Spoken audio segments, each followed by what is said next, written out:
அனைவருக்கும் வணக்கம். இந்த துர்க்கையம்மன் கோவில், ரத்ன விநாயகர் கோவில்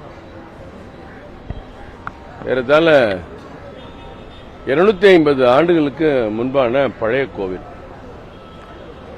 மெட்ரோ ட்ரெயின் வர்றது திட்டங்களை எல்லாரும் வரவேற்கணும். சென்னையில் நிறைய இடங்கள்ல வந்திருக்கு. பல இடங்கள்ல இந்த மாதிரி அவங்க அக்வேர் பண்ணியிருக்கிறாங்க. ஆனால் இந்த மாதிரி ஒரு பழமையான கோவில் நாங்கள் கீழடியில் ஆய்வு பண்ணுறோம், அங்கே பண்ணுறோம், நாணயம் கிடைச்சது, பானை கிடைச்சது, மண் ஓடு கிடைச்சது, இந்த மாதிரிலாம் நம்ம சாதனைன்னு சொல்கிறோம். ஆனால் 250 ஆண்டு பழமையான கோவிலை இடிக்கணுங்கிறோம். ஒரு பழமையான ஒரு கோபுரம்னா இந்த பகுதி மக்கள் சென்னை உருவான காலத்திலிருந்து இது கோயில் இருக்கு. சென்னை உருவான காலத்திலிருந்து இங்கே பக்தர்கள் வந்துட்டு இருக்காங்க, சாமி கும்பிட்டு இருக்காங்க. இந்த கோவிலை இடித்து தான் இந்த மெட்ரோ ப்ராஜெக்ட் வரணுங்கிறது அவசியம் இல்லை. பல வழிகள் இந்த இடத்துல இருக்கு. ஏன் திட்டமிட்டு அரசு இந்த மெட்ரோ நிர்வாகம் என்பது தமிழ்நாடு அரசு தான். தமிழ்நாடு அரசு தான் மெட்ரோ நிர்வாகத்தை செயல்படுத்துறாங்க. இதனுடைய அதிகாரி சித்திக் ஐஏஎஸ் இதை பார்த்துட்டு இருக்காரு. நம்ம கேட்கிற கேள்வி, இந்த கோயிலுக்கு முன்னாடி ஏறத்தாழ 50 அடி 60 அடி இடைவெளி இருக்கு. இந்த கோபுரத்துக்கு பக்கத்தில் யுனைடெட் இந்தியா பாருங்க, ஏறத்தாழ 80 அடி முன்னாடி ஃப்ரண்டேஜ் இருக்கு. 100க்கு 80 அடி இருக்கு. அங்கே என்ன வேணாலும் பெரிய ரயில்வே ஸ்டேஷனே உள்ள கட்டலாம், இடம் இருக்கு. கொஞ்சம் இந்த சிக்னலை தாண்டி போனால் சத்யம் தியேட்டர் அந்த பார்க்கிங் ஏரியாவில் பார்த்தீங்கன்னா ரோடு அகலமே 80 அடியாக மாறிடுது. அங்கே எவ்வளோ வேணாலும் கட்டலாம். இப்படி வாய்ப்பு உள்ள இடம், எதில் இருக்க கடைகள் எல்லாம் கோயிலான இடங்கள்ல கடைகள்லாம் இடிக்கிறீங்க. அந்த பக்கம் இன்னும் கூட கொஞ்சம் மூவ் பண்ணிக்கலாம். ஏற்கனவே கடை இடிக்கிறதுக்கெல்லாம் ஒத்துக்கிட்டாங்க. வாய்ப்புகள் இருக்கும் போதே ஏன் இதை மறுக்கிறாங்க அப்படிங்கிறத இப்ப நம்முடைய கேள்வி. அப்ப உங்களுடைய உள்நோக்கம் என்ன? ஒரு பக்கம் சேகர் பாபு நான் கும்பாபிஷேகம்லாம் நடத்துறோம், அது நடத்துறோம், இது நடத்துறோம், திமுக 90% இந்துக்கள் இருக்காங்க அப்படின்னு ஒரு ஏமாத்துறீங்க. ஒரு பக்கம் வாய்ப்பு இருந்தும் அந்த கோயிலை இடிப்பேன்னு தலைகளா நிக்கிறீங்க. இப்ப நம்ம தலைமை நீதிபதி நேற்றைக்கு மெட்ரோவை கேட்டிருக்காரு, கோயிலை இடிச்சுதான் நீ மெட்ரோ திட்டம் கொண்டு வரணுமா, உனக்கு வேற வழியே கிடையாது, கோயிலாம் இடிக்க முடியாது அப்படிங்கிறத ஓரலாவே சொல்லியிருக்கிறார். சொன்ன பிறகு நாங்கள் கோயிலை இடிக்கல, ஒரு 10 அடி நாங்கள் டெக்னாலஜியை பயன்படுத்தி ஜாக்கிலாம் வச்சு தூக்கி கோயிலை கொஞ்சம் தள்ளி வச்சுக்கிறோம் அப்படின்னு சொல்றாங்க. என்ன இருந்தாலும் பாரம்பரியம் கலாச்சாரமா மக்கள் வணங்குகிற இந்த கோவிலை ஒரு நீதிமன்றத்தில் போய் வழக்கு தொடர்ந்து தான் பாதுகாக்க வேண்டிய ஒரு மோசமான நிலை தான் தமிழ்நாட்டில் இருக்கக்கூடிய இந்து மக்களுக்கு இருக்கு. இது நினைக்கும் போது நமக்கு வேதனையாகவும் இருக்கு, வருத்தமாக இருக்கு. ஒரு பக்கம் நடிக்கிறீங்க, ஒரு பக்கம் கோயிலை இடிக்கிறீங்க. 240க்கும் மேற்பட்ட கோவில்கள்ல தமிழ்நாடு பூரா இந்த மாதிரி ஏதோ ஒரு காரணங்களை சொல்லி பிளாட்பாரம் இருக்கு, அது இருக்கு, மரம் வந்து இடிக்குது, ரோடு பெருசாகுதுன்னு நம்ம இடிச்சிருக்கோம். அப்படி அதை பத்தி ஒரு பதிவு போட்ட நண்பரை கூட சந்தோஷ்குமார்ங்கிறவரை அரெஸ்ட் பண்ணிருக்காங்க இன்னைக்கு. அப்படி பதிவு கூட இவங்களுக்கு போடுறத தாங்க முடியல. அப்ப மக்களை வந்து ஏமாத்தணும், நானும் இந்துக்களை வந்து பாதுகாக்கிறேன்னு சொல்லணும், ஆனா இந்து மக்களுக்கு எதிரான உணர்வுகளை செயல்படுத்தணும். இதுதான் திமுக அரசுடைய நோக்கமா இருக்கு. கோயில் நிர்வாகம் அவங்க கொடுத்த காம்பன்சேஷன் அமௌண்ட்டை வாங்கல. அதையும் மீறி நீங்க வாங்காட்டியும் பரவாயில்ல, நான் போய் பேங்க்ல கட்டுறேன்னு சொல்லி 11 கோடி ரூபாய் பேங்க்ல கட்டியிருக்கீங்க. இந்த கோயிலுக்கு 67 லட்சம் ரூபாய் கட்டியிருக்கீங்க. முன்னாடி இருக்க விநாயகருக்கு 31 லட்சம் ரூபாய் கட்டியிருக்கீங்க. இப்படி நீங்களே பேங்க்ல கட்டிட்டா நீங்க என்ன வேணாலும் செய்ய முடியுங்கிற சட்டத்தை அவர்களே கையில் எடுத்துக்கொண்டு செயல்படுவது கண்டிக்கத்தக்கது, வருந்தத்தக்கது. நாங்க இது சம்பந்தமா சித்திக் ஐஏஎஸையும் பார்த்து பேச போறோம். நாளைக்கு உயர்நீதிமன்றத்தில் மீண்டும் வழக்கு வருது.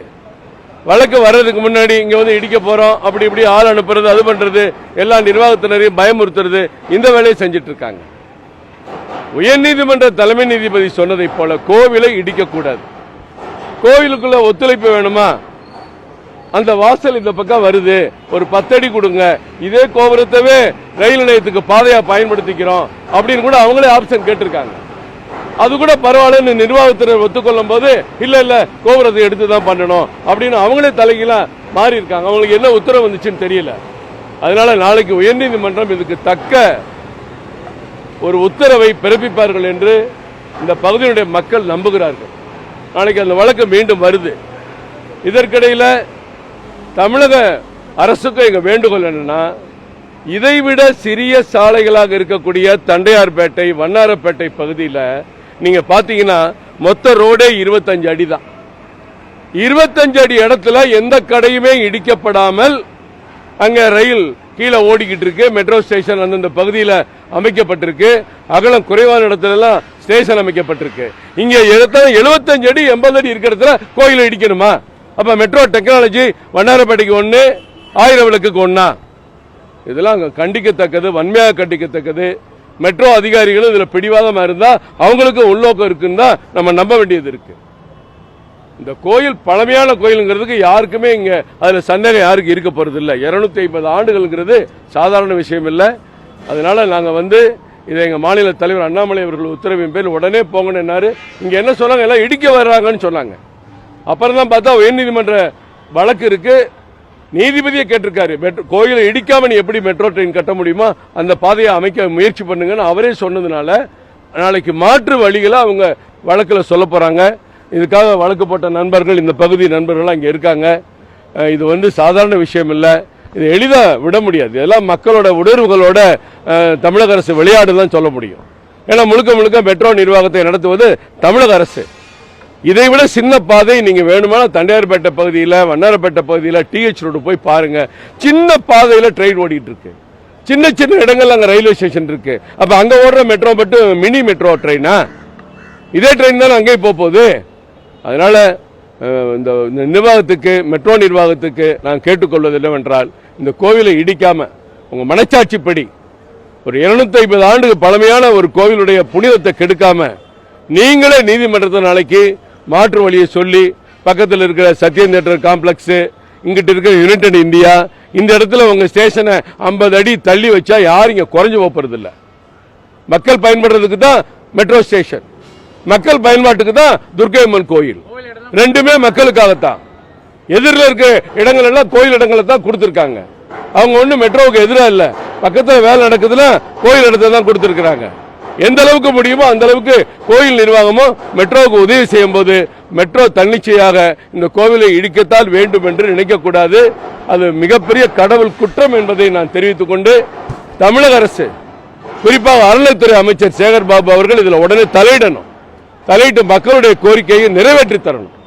நீங்க அப்படி செய்யலைன்னா நீங்க சொல்றது ஒன்று செய்யறது ஒன்று தான் மக்கள் நினைப்பாங்க. அதை நீங்க உறுதிப்படுத்தாதீங்க. நாளைக்கு நீதிமன்றத்துக்கு தவறான வழிகாட்டாதீங்க. உயர்நீதிமன்ற நீதிபதி உத்தரவின்படி ஓரளா சொல்லியிருக்கிறாரு. அதன்படி கோயிலை இடிக்காம எப்படி மெட்ரோ ட்ரெயின் கொண்டு போகணுமோ அப்படி கொண்டு போங்க சொன்னதை நீங்க ஏற்றுக்கொள்ள வேண்டும் என்று இந்த நேரத்தில் கேட்டுக்கொள்கிறேன்.